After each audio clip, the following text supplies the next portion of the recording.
Estamos de volta, caríssimos alunos, para mais um episódio do podcast Tópicos do Vestibular. Esse é o nosso 14º podcast com as presenças de dois grandes professores de História da nossa cidade que trabalham com a Olimpíada Nacional em História do Brasil, ONHB. Nesse episódio, além de falarmos sobre a ONHB, falaremos também da Olimpíada local aqui no Ceará, que é a OSH. Sejam bem-vindos, professor Paulo Sá e professor Ícaro Bezerra. Tudo bem, gente? Oi, Dênio. Muito obrigado pelo convite, né? A galera que está nos ouvindo também. É um prazer estar aqui, né? Então, para quem não me conhece, sou o professor Paulo Sá. Eu sou formado em História, tenho mestrado também nessa área. Não sei ao certo quantas Olimpíadas eu já participei, até hoje acho que eu perdi um pouquinho a conta, talvez 4 ou 5 edições, né? Estou vindo aí de 2 finais, tanto na UNHB quanto a OSH, e vai ser um prazer conversar sobre esse tema aí com vocês. Show de bola. Boa tarde. E aí, Ícaro? Boa tarde, gente. Paulo, Dênio, obrigado pelo convite. É um prazer enorme estar falando de Olimpíada aqui, tanto da UNHB quanto da OSH. Nós sabemos da importância. E aí a gente já está caminhando, no meu caso, para a 6ª edição de UNHB. De hoje já tem 5 edições, então é muito prazeroso falar disso e mostrar a importância que essas Olimpíadas têm hoje no mundo estudantil para os meninos aí, principalmente do ensino médio, que vão conseguir uma carga maior de repertório para redação no Enem, no final de tudo. Muito bom. Gente, eu estava dando uma olhada lá no regulamento, inclusive regulamento muito extenso, né? Sim. Eu estava dando uma olhada lá e até o tópico 10.14, é uma coisa assim. E realmente muitas regras, né? E acaba que no final, 2 estados brigam bastante pela quantidade de medalhas. Um dos estados é o estado de São Paulo, que é o mais populoso, né? Sim. E o indivíduo ganhando medalha, o aluno ganhando medalha, e se estiver no 3º ano, ele tem acesso a vagas nas universidades, assim como em outras Olimpíadas. E o outro estado é o nosso estado, o estado do Ceará, que realmente tem tido resultados maravilhosos ultimamente, né? Então, esses 2 estados brigam bastante. Mas existem outros também que acabam se destacando. Como é que vocês avaliam, né, Paulo e Ícaro, essa conjuntura da UNHB, né? A UNHB, na minha concepção, que sou da biologia, é uma Olimpíada bem organizada. Mas, assim, como é que vocês analisam a organização da Unicamp em relação a essa Olimpíada?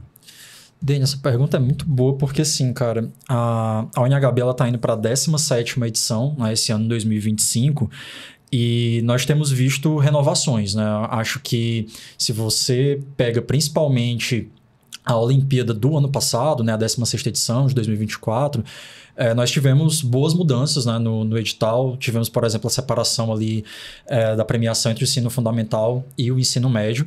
E, ao mesmo tempo, à medida em que nós vamos conhecendo os professores, né, que participam do processo de organização, a gente vai entendendo também que não é fácil, né? Uma Olimpíada nacional, ela demanda muita coisa, né? Dinheiro, organização e assim por diante. E aí tem coisas que sempre podem melhorar, né? E algumas outras que vieram melhorando, eu acredito, nesses últimos anos. E em relação à participação dos estados, né, pelo menos ano passado, a gente conseguiu ver ali um crescimento de alguns estados também nessa parte da divisão das medalhas, né? São Paulo é um estado que sempre começa com muitos inscritos, até porque a Olimpíada acontece, né, ali na própria região, mas nós tivemos, por exemplo, a Bahia, Pernambuco, Minas Gerais, né, foram estados que se destacaram muito também com equipes finalistas e também na conquista de medalhas. E o Ceará, ele se mantém já há algum tempo como grande vencedor nesse processo. E aí eu acho importante ter essa característica da difusão da participação e das medalhas, porque, como o Ícaro falou, a Olimpíada ela agrega muito para a formação dos estudantes de forma geral, né? Ainda mais num momento onde a gente passa por tantas questões, né? Tantas novas observações em relação com o papel da história, revisionismo, fake news, enfim. E a Olimpíada ela ajuda muito a tornar o aluno mais crítico, a ter um melhor posicionamento no cotidiano, prepara melhor para os vestibulares. Então, acho que quanto maior a difusão dessas medalhas, dessas equipes participantes, maior é o ganho para a gente enquanto país e enquanto sociedade também. E É interessante falar disso porque, ao mesmo tempo, nós notamos como o estado, principalmente do Ceará, ele passou a trabalhar a Olimpíada. Nós não percebemos isso em outros estados. Inclusive, alguns colegas de outros estados vêm perguntar o que é que vocês fazem aí que a gente não está fazendo aqui. Então, nós começamos a ver que nós temos aulas semanais e aí... O que é que me impressiona? Alguns estados não têm aulas semanais.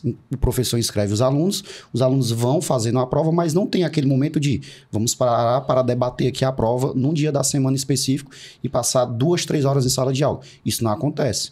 Então, isso mostra como é que o Ceará ele vai conseguindo, cada vez mais, conseguir mais medalhas.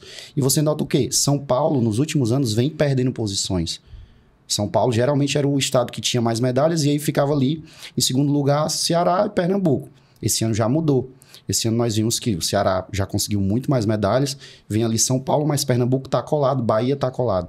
Então você vê que os estados nordestinos vêm ganhando um espaço muito grande dentro da UNHB. E a tendência é isso aumentar. Então o pessoal fica sempre perguntando o que é que acontece no Nordeste, mas principalmente o que é que acontece no Ceará, o que é que tem no Ceará para essa galera estar chegando com tanta força e arrastando tanta medalha para o estado deles. Então essa cultura de começar a fazer aulas inaugurais muito antes, inclusive do processo de inscrição. Já tinha escola que em janeiro estava conversando sobre a Olimpíada, estava falando para os alunos, a gente vai fazer a Olimpíada esse ano, comecem a se preparar, nós vamos ter aula inaugural.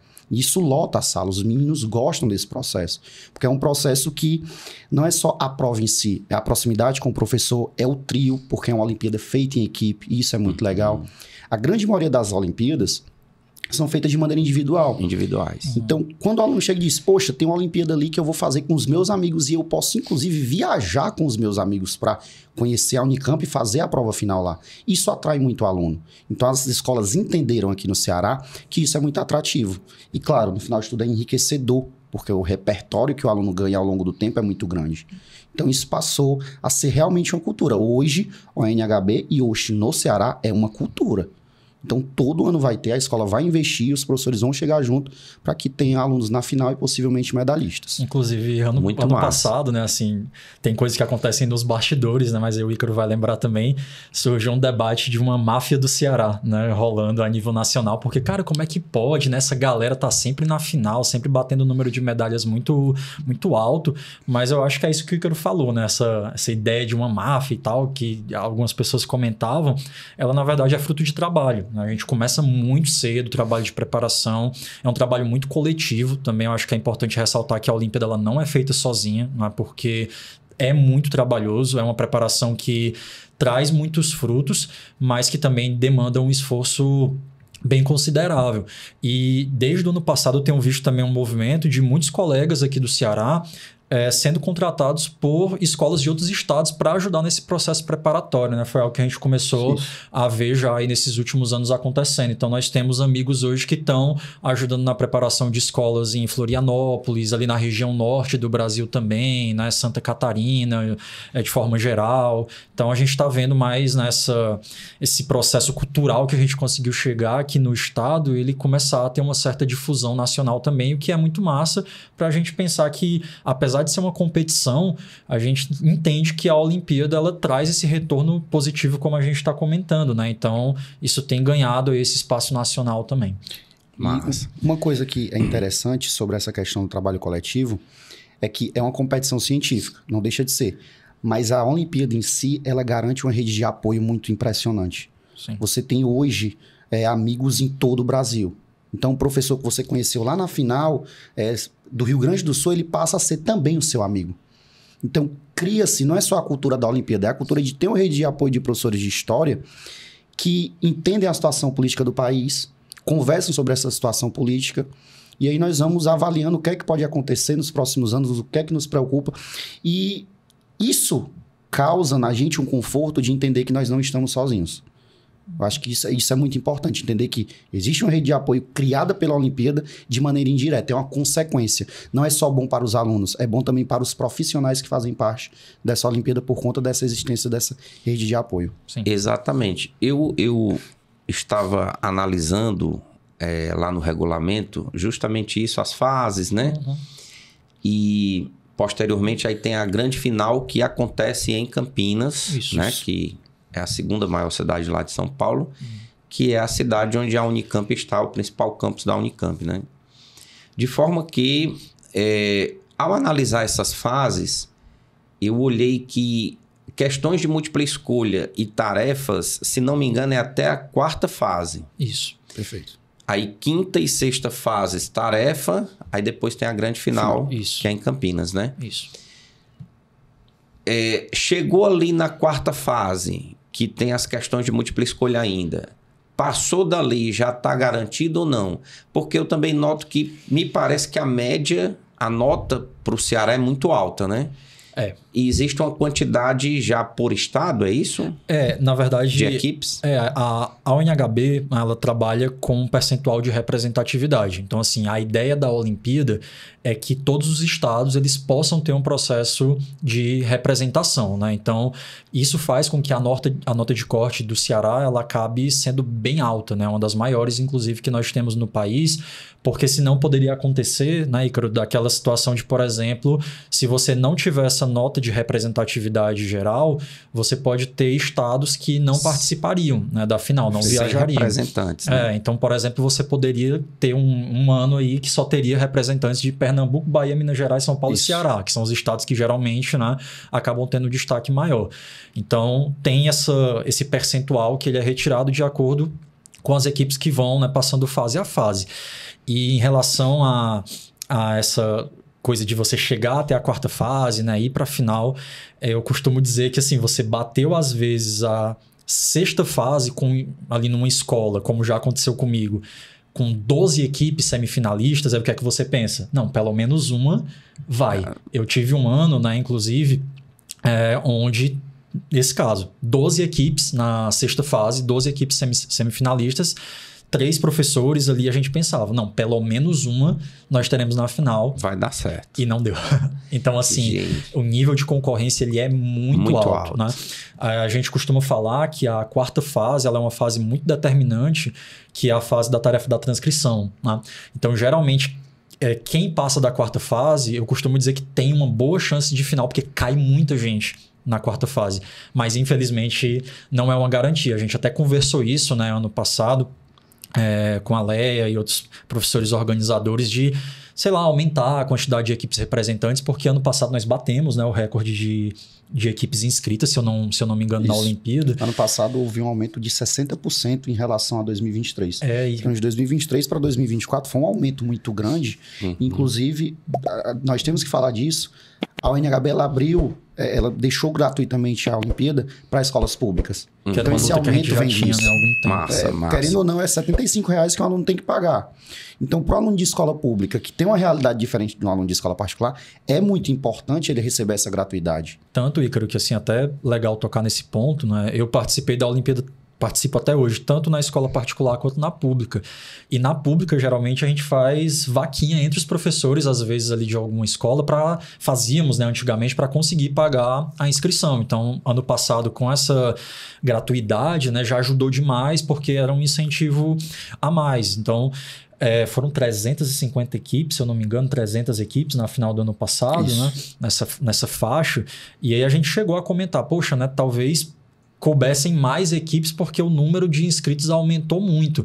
Só que a própria coordenação da Olimpíada falou, olha, a gente não tem condição, né, de receber mais estudantes do que isso, né? Porque 300 equipes, por exemplo, são 900 estudantes mais os professores orientadores que estão viajando, né? Claro que nem todas vão, aí vai gerando substituição e tudo mais, mas como eu disse, demanda muita coisa, né? Então, para quem vai participar esse ano, né, já que começaram agora as inscrições da UNHB, é importante vocês terem essa percepção do ganho, né, do que você ganha de acúmulo de preparação para todo o campo ali da tua vida enquanto estudante, mas o quanto é difícil também. Mal comparando, né, teve um colega nosso que fez ali um estudo matemático, ele diz, olha, se tu pega em termos percentuais brutos, é mais difícil hoje tu tá na final da UNHB do que tu entrar em medicina na USP.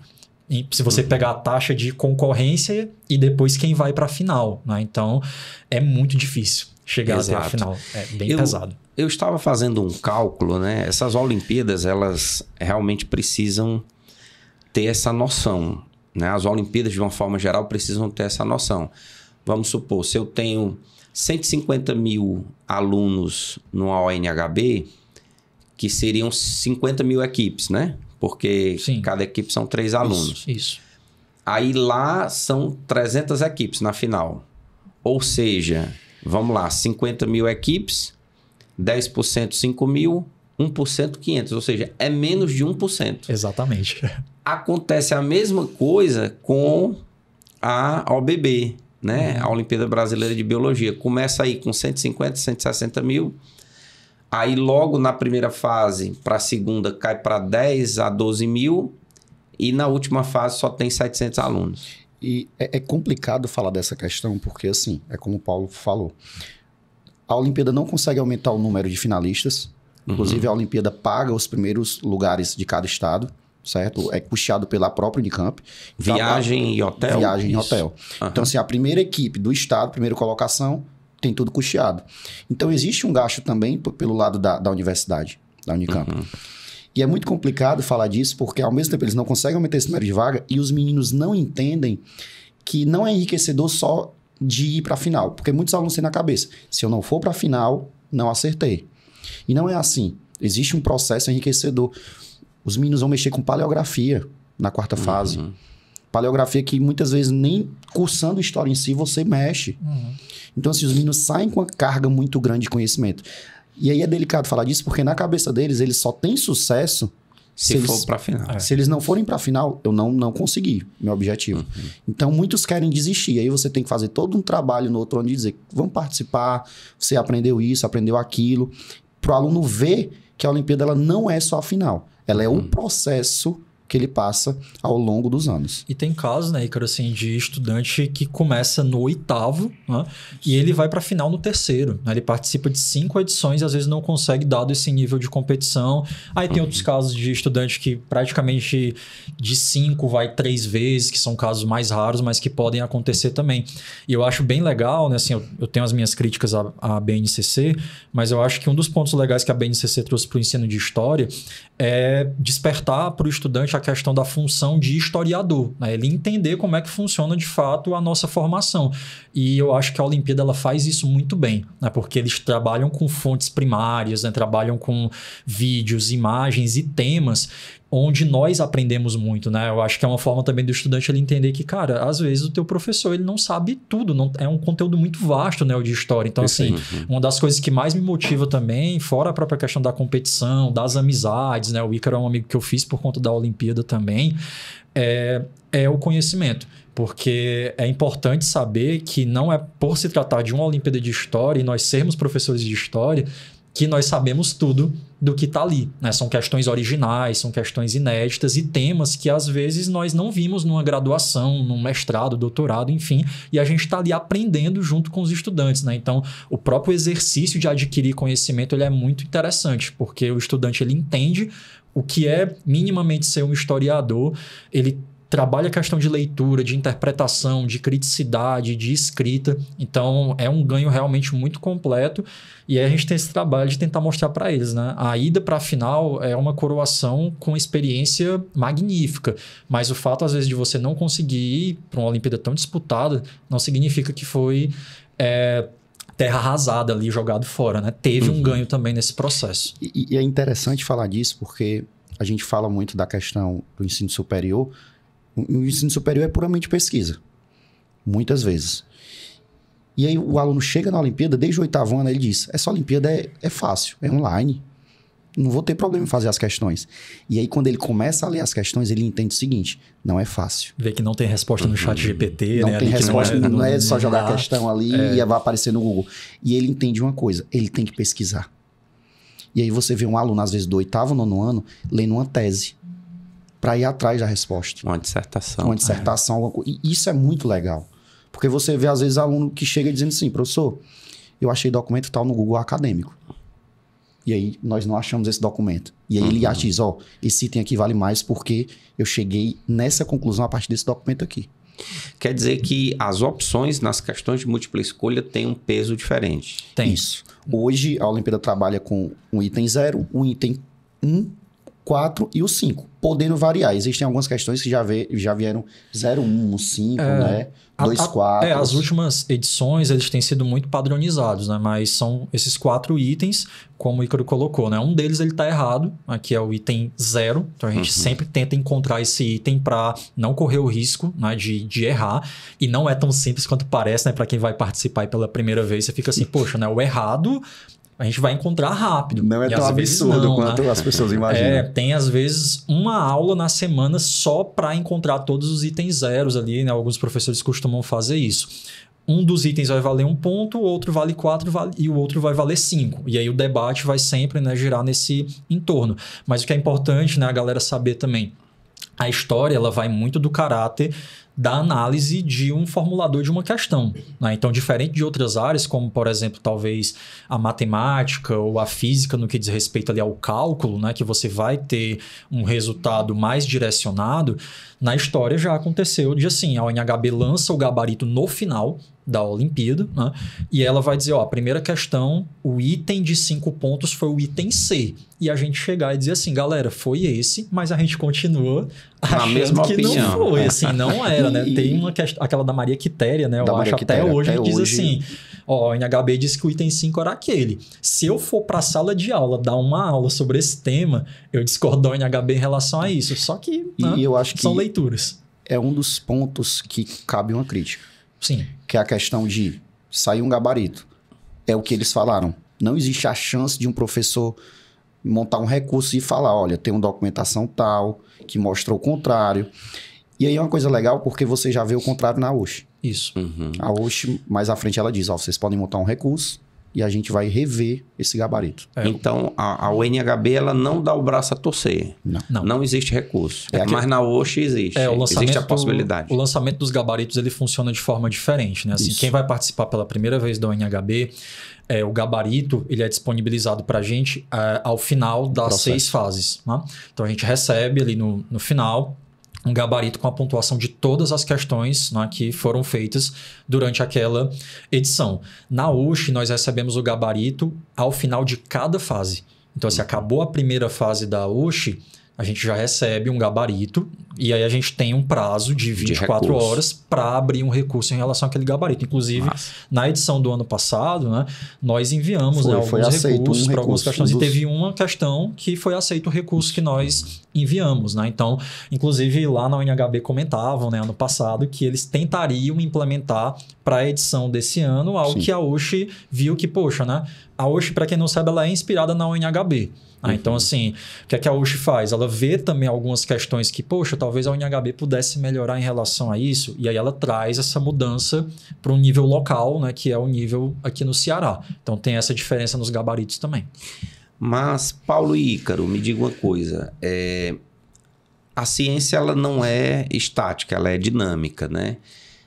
Mas eu diria assim, que existem alguns tópicos, alguns temas que representam gargalos nas leituras da história. Eu vou dar um exemplo. Tem lá uma questão, o cara colocou um problema na questão e vamos supor 2 itens lá, o A e o B, 2 opções, estejam assim na mesma pontuação, digamos assim. Porque, por exemplo, na biologia existem alguns gargalos. Né? Existem certas situações que um livro fala uma coisa, o outro livro fala outra. Eu vou dar um exemplo. Relação ecológica entre formiga e pulgão. Tem livro que coloca protocooperação do tipo sinfilia, tem livro que coloca esclavagismo. Sim. E o cara não pode botar isso numa prova, porque aí você pode apresentar um livro ou outro e a questão acaba sendo anulada, né? Eu acho que na história esse tipo de argumento seria mais forte, porque as leituras são várias, né? Existem vários autores que trabalham aquele tema, não? E eu acho que é por isso que, às vezes, a própria Unicamp fica com o pé atrás de abrir o precedente. Mas, de fato, seria melhor se houvesse o recurso, desde que o recurso estivesse perfeitamente embasado, né? Eu acho que é um tanto complicado, até para a Unicamp falar disso, porque nós sabemos que existem hoje ideias que estão retornando que são absurdas. Então, por exemplo, questões que a Olimpíada trabalha ditadura. Até onde os alunos vão entender o que é que realmente aconteceu. Porque ditadura são questões que o Paulo sabe. Sempre, todo ano, nós vamos ter uma questão, pelo menos uma questão de ditadura dentro das 4 fases. Outro assunto que é extremamente atual, a questão das terras Yanomamis. Teve uma das Olimpíadas que foi sobre isso, foi sobre a questão indígena no Brasil. A do ano passado. A do ano passado. Isso, né? Então, assim, veio uma tarefa falando sobre isso, falando sobre a questão do que era que estava acontecendo nas terras Yanomamis e das invasões. Então, tem alunos que vão dizer, olha, eu acho que isso aqui não é nada demais. Já tem aluno que fala o contrário. Não, isso aqui, o que está acontecendo aqui, nós estamos matando parte da população indígena do Brasil. Então, é muito delicado porque a Olimpíada, como você diz, ela não quer, muitas vezes, ter essa dor de cabeça de dizer, nós vamos aceitar recurso agora. Certo. E aí, como é que nós vamos fazer? Nós vamos realmente falar que esse item aqui está completamente incorreto? Nós vamos mudar a pontuação? Inclusive, às vezes, nessa mudança de pontuação, o professor pode, inclusive, sair prejudicado. A equipe pode sair prejudicada. Porque você já teve pontuação que você disse, olha, essa pontuação aqui é 5. E aí marcou aquele item. E aí mandou o recurso. Quando mandou o recurso, a Olimpíada preferiu zerar o item que você achava que era 5. Então, você tem equipes eliminadas. Isso no caso de outras Olimpíadas. Não estou falando da UNHB, porque eles não aceitam recurso. Então, acho que eles, no futuro, talvez aceitem essa questão do recurso, mas, ao mesmo tempo, tratem com muito cuidado e nem sempre aceitem. Por exemplo, lá hoje, no ano passado, nós tivemos uma questão que foi basicamente anulada. Houve uma mudança de pontuação. Mas se você for olhar o tanto de recursos que mandaram nas fases anteriores, nenhuma questão eles anularam ou mudaram a pontuação. Por quê? Porque muitas vezes realmente são recursos que não cabem. A pessoa simplesmente marcou o item errado, não quer admitir que o item está errado e manda diversos recursos dizendo, ó, eu quero que haja uma mudança de pontuação. E eu acho que outro ponto também, cara, assim, para pensar o lado positivo, né, desse cenário. Esses temas, né, que o Ícaro citou, que são temas muito presentes assim na UNHB e na USH também, como, por exemplo, ditadura civil-militar empresarial, história das mulheres, escravidão, questão indígena no país, né? Ao mesmo tempo, eu vejo que a Olimpíada traz esses temas sempre pensando na perspectiva, de fato, científica, que é para os próprios estudantes entenderem, por exemplo, que não tem ali um precedente em um item onde a gente vai discutir se existiu ou não ditadura no Brasil. A UNHB ela deixa isso muito claro, né? Assim, é científico que nós vivemos esse período, os males que foram causados e aquilo está ali, né? Então, às vezes os estudantes eles podem ter uma leitura não científica, muito do senso comum, né? Por várias influências aí que eles trazem de uma cultura social, mas que aí na Olimpíada isso não vai acontecer. É como se fosse vestibular, né? Ali na própria redação do Enem. Tem coisas que se você escrever ali, a tua redação ela vai ser zerada. Né? Não existe um meio termo, né? Não, o que vai ser considerado é o que nós temos na história enquanto ciência. Claro que, por exemplo, dentro de uma perspectiva de um tema, podem se abrir leituras sobre ele, né? Por exemplo, o Ainda Estou Aqui, né? Que inclusive já caiu questão na UNHB sobre a obra, né? Ele tem um recorte de uma das imagens do que foi a ditadura, que é você pegar uma família de classe média alta, né? Ali do Rio de Janeiro, a família do Rubens Paiva e tal, e mostrar a ótica da ditadura através daquilo dali. Só que você tem outros olhares também, né? Como pensar, como caiu na USH ano passado, o papel do teatro dentro da ditadura, né? Enquanto resistência, a questão das mulheres dentro da ditadura. Então você tem esses olhares, mas você não vai ter uma questão, por exemplo, ali pensando que não houve ditadura no Brasil. Isso. Não, porque cientificamente, né, a história ela entende e consegue comprovar isso de que esse período ele de fato aconteceu. Então o recurso ele é muitas vezes na questão da leitura que é feita sobre um tema, mas que aquele tema nós entendemos que cientificamente ali não há uma discussão sobre a existência ou não dele, né? No caso da ditadura ou outras temáticas. Inclusive, isso é interessante porque isso causa uma desconstrução do aluno. Porque muitas vezes o aluno já chega com ideias formadas, dizendo, eu acho que é isso, isso e isso. E aí, durante o processo olímpico, ele entende que nem tudo é a verdade dele. Ele passa a entender que realmente existiu ditadura, realmente as terras dos povos originários estão sendo invadidas, e não é uma coisa fácil de falar, não é uma coisa fácil de resolver. Então, ele tem esse entendimento e no final ele entende que aquelas ideias anteriores dele não são tão boas quanto ele imaginava. E aí ele tem aquela virada de chave. Ele passa a entender que existe a desigualdade dentro do Brasil, que é outro tema que é muito falado. Existe a violência contra a mulher. Certo? Violência urbana. Violência urbana. Então, muitas vezes, esses temas que são trabalhados, que geralmente eles vêm todas as Olimpíadas, precisam ser trabalhados porque vêm novas gerações. Sim. E essas novas gerações vêm, às vezes, com ideias já formadas, e aí acontece toda essa desconstrução. Entende? Então, isso é muito importante da Olimpíada. Não é só a criação do repertório, é a desconstrução e a construção de conhecimento que é feito ao longo do processo. Sim, massa. E falando em repertório, esses temas que nós estamos aqui discutindo, mostrando que a Olimpíada ela tem uma visão real do que aconteceu e do que está acontecendo na atualidade. Para o aluno da UNHB, ele também está se preparando para outras disciplinas, existe até uma interdisciplinaridade, outros professores de outras disciplinas ajudam, né? Como é o caso de português. Sim, nós já, com outros colegas, né, nós já apresentamos para algumas escolas que às vezes não tem essa cultura de Olimpíada, e a gente leva a proposta, né, enfim. E quando a gente apresenta, muitas vezes, essa documentação para a escola, né, ali justificando por que é legal, por que é massa participar de um processo olímpico, uma das justificativas o estudante que participa da Olimpíada, quando você vai ver a taxa de aprovação em vestibulares, muito provavelmente esse estudante, ele tem uma chance maior de estar entre esses estudantes ali que conseguiram uma vaga para a universidade pública federal, estadual, porque ele teve uma preparação mais aprofundada por conta do que a gente comentou aqui, né? Por mais que seja uma Olimpíada de história do Brasil, você trabalha questões, né, de análise, de interpretação, de criticidade, de escrita, e muitas vezes a gente passa a ter contato com outros colegas de outras áreas, né? O português é muito presente também nessa parte principalmente da UNHB, porque nós temos ali uma fase, né, a quinta fase, ela é uma fase que exige uma produção, muitas vezes, não obrigatoriamente escrita, mas muitas vezes que tem algo escrito, né? E aí é importante também ter esse debate, né, com colegas de outra área. E trazendo para o cenário local, a USH ela abre ainda mais esse leque, né? Porque a USH ela é a Olimpíada de Ciências Humanas do estado do Ceará.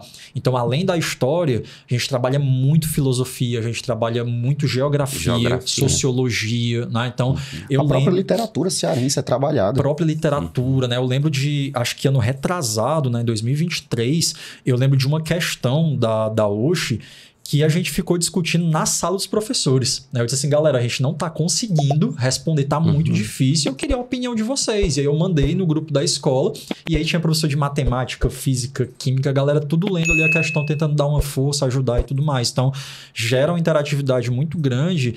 E como a gente já vem falando, né?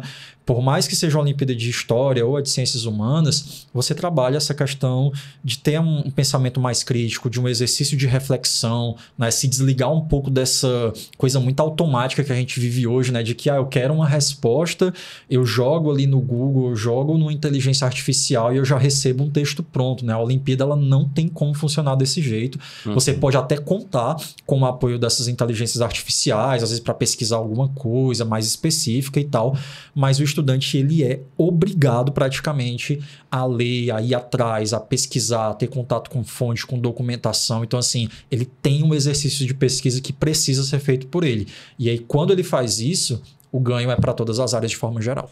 Eu acho que assim, isso é muito importante a gente falar. Tem 3 coisas, Dênio, que a Olimpíada ela vai colocar para o aluno e o aluno vai ter que abraçar isso. Pesquisa, poder de argumentação e repertório. E isso é um aviso principalmente para quem vai fazer Enem. É muito importante o aluno que vai fazer Enem ter isso. E o que é que eu vejo? Um aluno que tira notas acima de 900 no Enem, não necessariamente ele vai para a final da UNHB.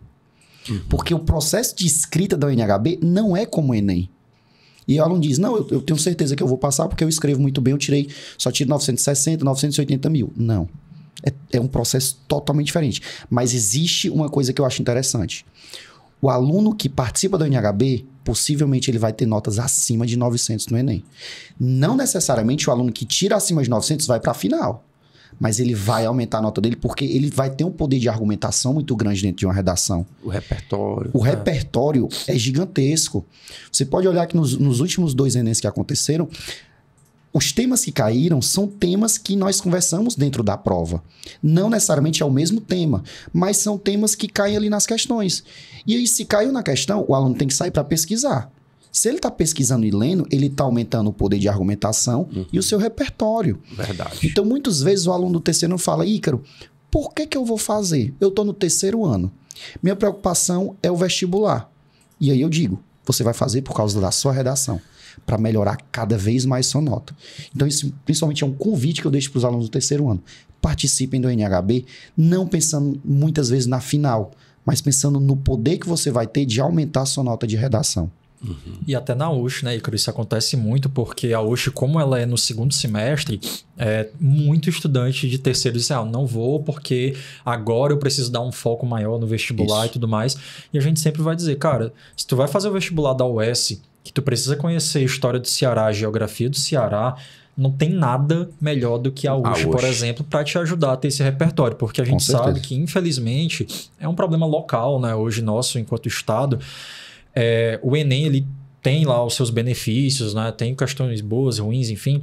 Mas ele tem esse repertório de caráter muito nacional. E quando você se volta para a UES, principalmente para História e Geografia, a UES olha para ti e diz assim, cara, eu preciso que tu conheça a tua própria região. Né? E às vezes a gente sabe que ao longo das nossas aulas, não é um conteúdo que é tão aprofundado e tudo mais. E aí a USH, ela é uma oportunidade de você ter um repertório maior para a história da tua própria localidade. E aí, galera, não é só vestibular, né? É você conseguir se alimentar daquilo que é o teu próprio berço, né? Porque a gente vem de uma geração que conhece cada vez menos a própria cidade, o próprio bairro, né? Tudo muito tecnológico, né? Enfim, tudo muito na rede social e tudo mais. Então, tem estudante hoje que nunca foi ao centro, não conhece Cine São Luís, enfim. E a USH, ela te obriga a conhecer a região onde você está inserido, né? Então, ajuda para o vestibular e, ao mesmo tempo, te ajuda a ter um apreço maior pela tua própria região, né? Ter um contato maior. Então, eu gosto demais da UNHB por ser uma Olimpíada de História do Brasil e trazer temas muito variados. E eu também gosto muito da USH por isso, né? Assim, a gente já viu questões, por exemplo, trazendo nas garras da patrulha, né? Que aí, pra gente aqui, fez parte da nossa... Na USH. E os alunos... E é interessante porque... Sério? O pessoal do oitavo ano que tá chegando...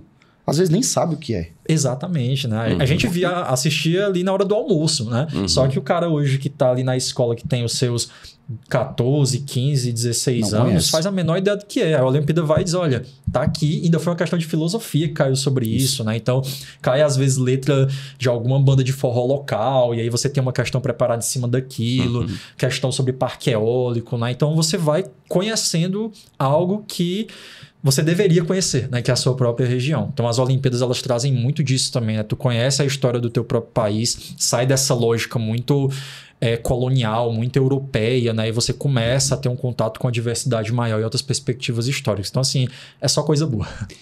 A USH é organizada pelo IF. Isso. Pelo IF, né? Eu lembro que... E tem também, parece que tem uma fase que tem um videozinho, né? Tem assim, que organizar um vídeo. A semifinal, nos últimos anos, eles vêm pedindo vídeos até por questões de IA, para evitar que existam alunos, equipes que produzam um documento feito por IA. Até 2022, existia essa penúltima fase, eles pediam para escrever um texto. Já caiu jornal, cordel. Só que nos últimos anos eles vêm pedindo, por exemplo, ano passado eles pediram um videocast. E aí o IF avalia se aquele videocast está do jeito que ele pediu e o aluno é convocado para a final, dependendo da nota. De acordo com o padrão, né?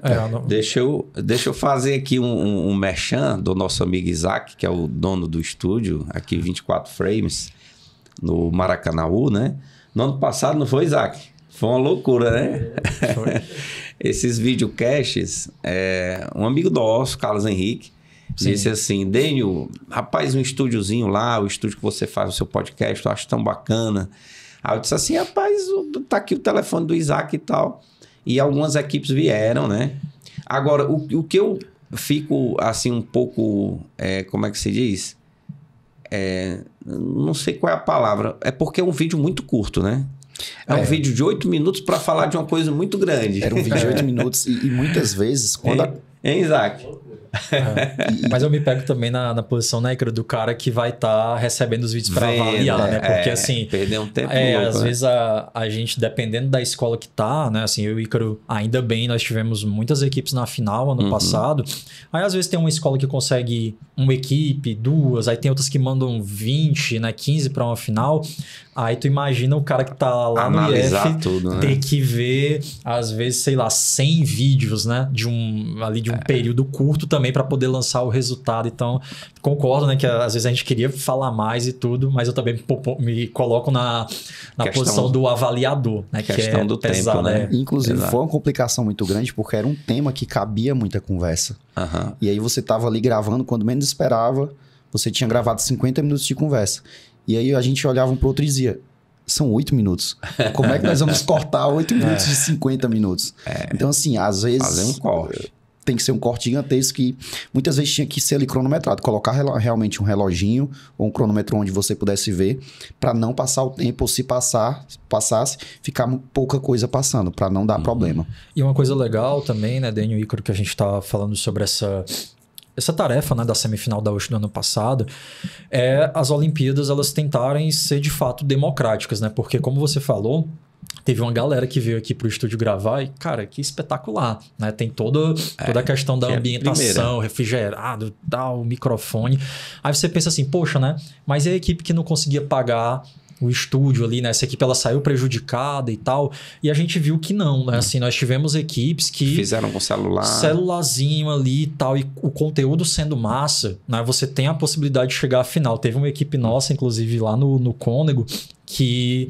Eu falei assim pro Ícaro, cara, eu acho que essa equipe aqui não vai não, bicho, porque o áudio ficou meio um por cima do outro, uma coisa meio esquisita, o convidado era massa, as perguntas, mas sei lá, ficou tão assim e tal. Quando a gente foi ver, no final deu certo. Equipe tava na final, porque o que importa é a qualidade do conteúdo, né? E é uma preocupação que eu acredito que o Ícaro compartilha, que eu tenho muito, assim, de a gente não transformar as Olimpíadas de forma geral em ambientes elitizados, né? Assim, eu percebo muito que impacta o fator social, não há como não impactar, porque a educação hoje ela passa por uma divisão muito grande, né, através das suas características sociais, né?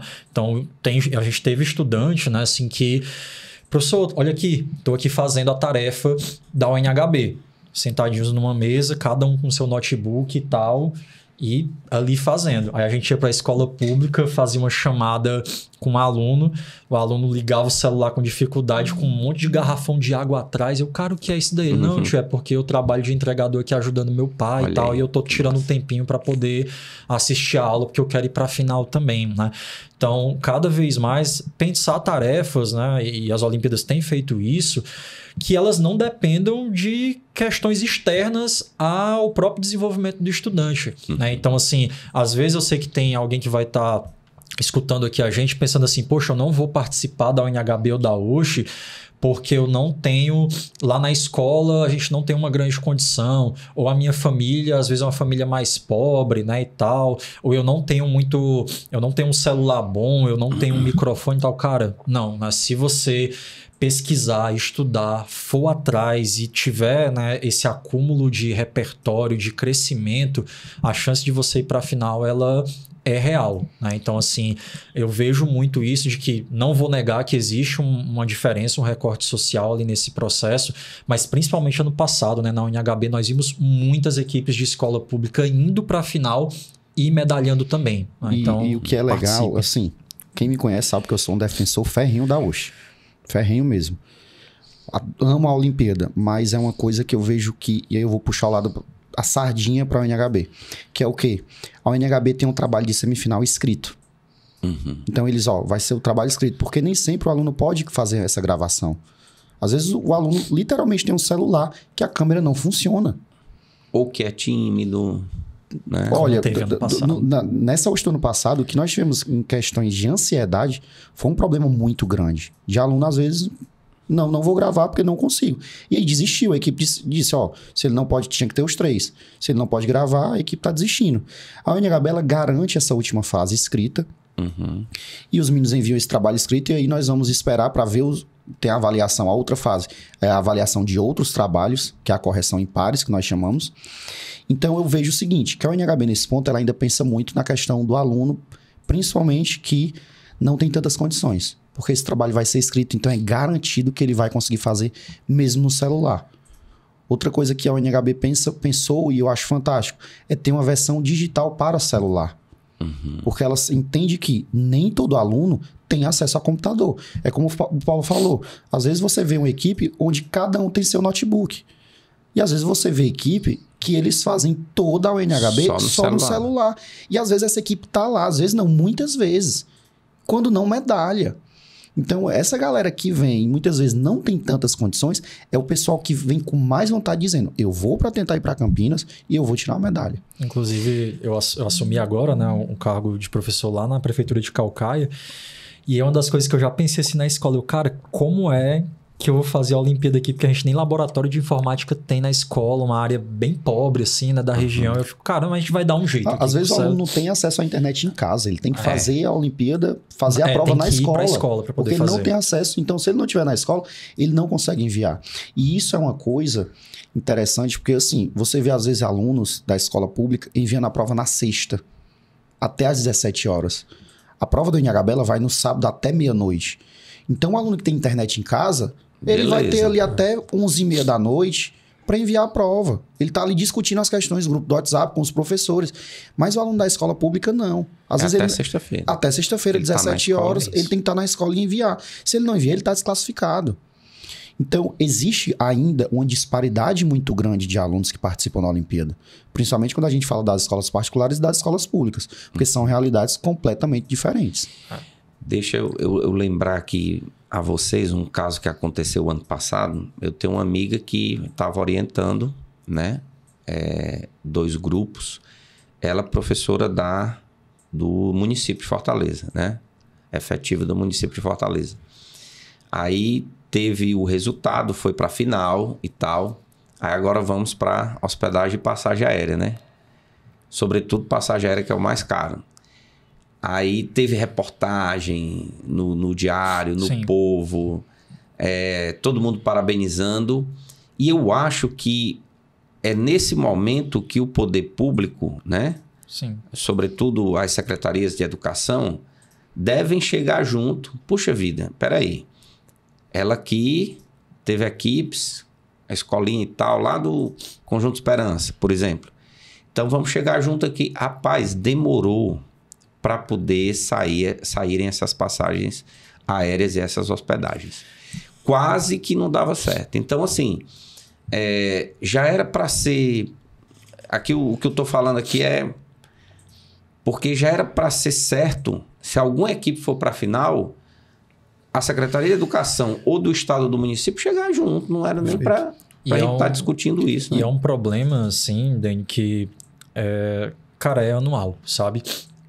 Eu me preocupo muito porque, assim, quando tem um resultado, né, quando tem a medalha, ou só a ida para a final, que já é gigantesca, vem a propaganda, né, vem a divulgação, aquilo tudo e tal, mas demora.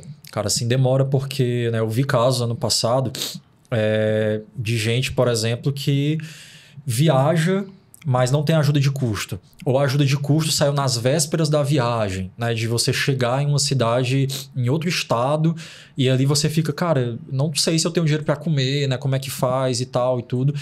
E tem uma ajuda, né? Mas ainda está longe do que nós gostaríamos que fosse. Eu vi um caso, né, ano passado, inclusive um abraço para minha amiga Adaísa, que ela medalhou com a escola dela. Não lembro agora o nome da escola, mas da prefeitura aqui de Fortaleza, na UNHB. E aí foram 3 equipes depois, né? Porque tem essa coisa do efeito manada ali, né? De que, tipo, primeira vez na UNHB, medalha de prata, voltou pra escola. Quando veio a Oxa, aí todo mundo queria se inscrever, porque, cara, eu também quero, né? Viajar e tal. E aí foram 3 equipes, né? Pra Juazeiro, que você pensa assim, poxa, Juazeiro, né? Mais pertinho e tal. E a Daísa conversando comigo, Paulo, até semana passada a gente estava fazendo brechó numa feira de rua perto da escola para poder arrecadar dinheiro para trazer os meninos para cá. Né? Então, alugaram uma casinha ali perto nem tão perto do IFCE, para poder fazer depois um deslocamento por conta própria e tal. Então, às vezes é muito complicado nesse sentido.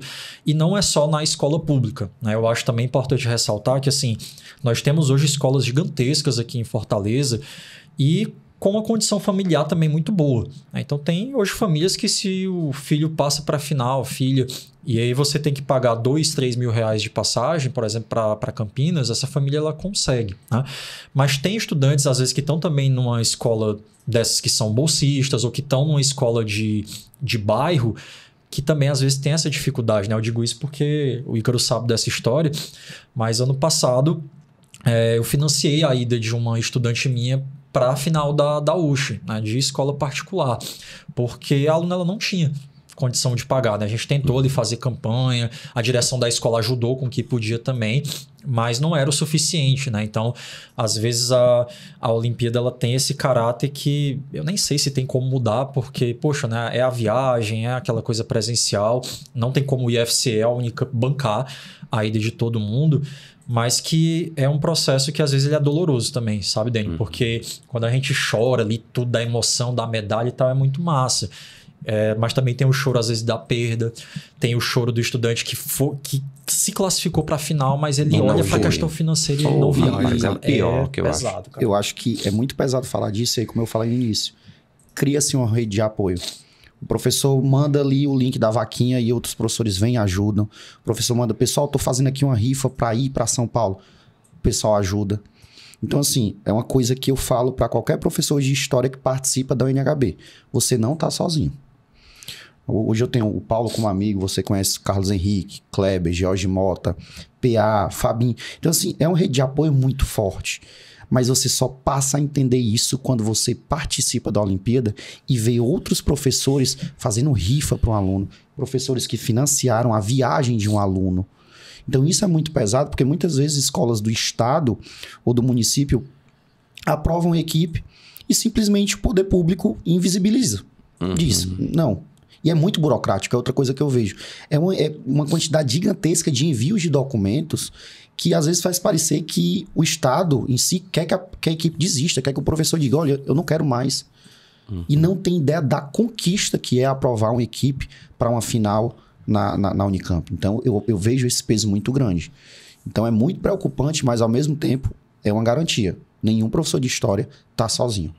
Existe uma rede de apoio para o que você precisar, você pedir ajuda e os professores que participam do UNHB vão lhe ajudar, porque o UNHB, como eu digo, não é só uma competição.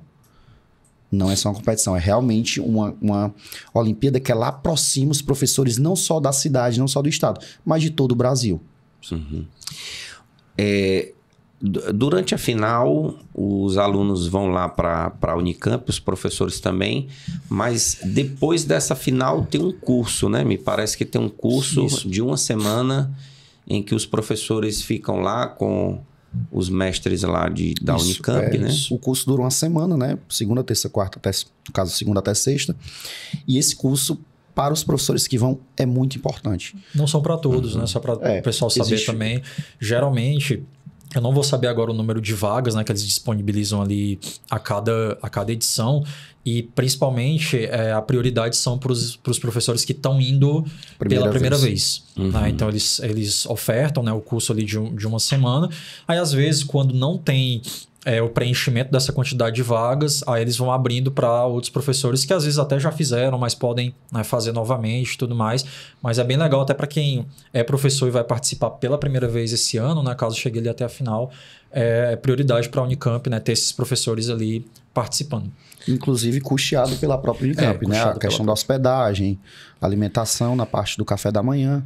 Então, o professor não fica totalmente desamparado. Inclusive, o dinheiro das próprias inscrições serve para tudo isso. Para custear o primeiro colocado do estado, para custear esse curso e os professores. E aí trazer uma bagagem de volta para a escola que eles não tinham anterior à Olimpíada. Isso. Massa, muito massa, muito massa. Gente, estamos chegando ao final do nosso podcast. E eu queria, assim, que vocês pensassem numa forma de não apenas convidar os alunos que irão nos assistir, né? O programa, gente, está sendo gravado dia 4 de fevereiro, né? As inscrições já estão abertas. Isso, começaram ontem, né? Dia 3 e vão até abril, né? Abril. Tem até para o aluno da escola particular um prazo para ele pagar menos. Isso, até o dia 16 de março, ele vai pagar R$80. Após o dia 16 de março, até 25 de abril, vai ficar R$120. Então, lembrando que os R$80 é o valor da equipe. Isso, é o valor por equipe. É dividido para os 3 alunos. Isso, para os 3 alunos, né? Não é para cada um. E Nesse primeiro semestre, indo até agosto, é a ONHB. Aí depois vem a OSH, é isso? Isso. A final da ONHB tende a ser em agosto, né? Mas não dura até agosto. A gente vai até junho. Até junho, finalzinho de junho, tem a última fase. E aí acontece a correção de trabalho, soma de pontuação. E em agosto sai... Na verdade, em agosto não, ainda em julho, né? Geralmente finalzinho de junho, começo de julho sai a lista dos finalistas. Aí a gente tem esse período ali mais ou menos de julho para preparar os estudantes para a final. E em agosto a gente viaja para fazer a prova.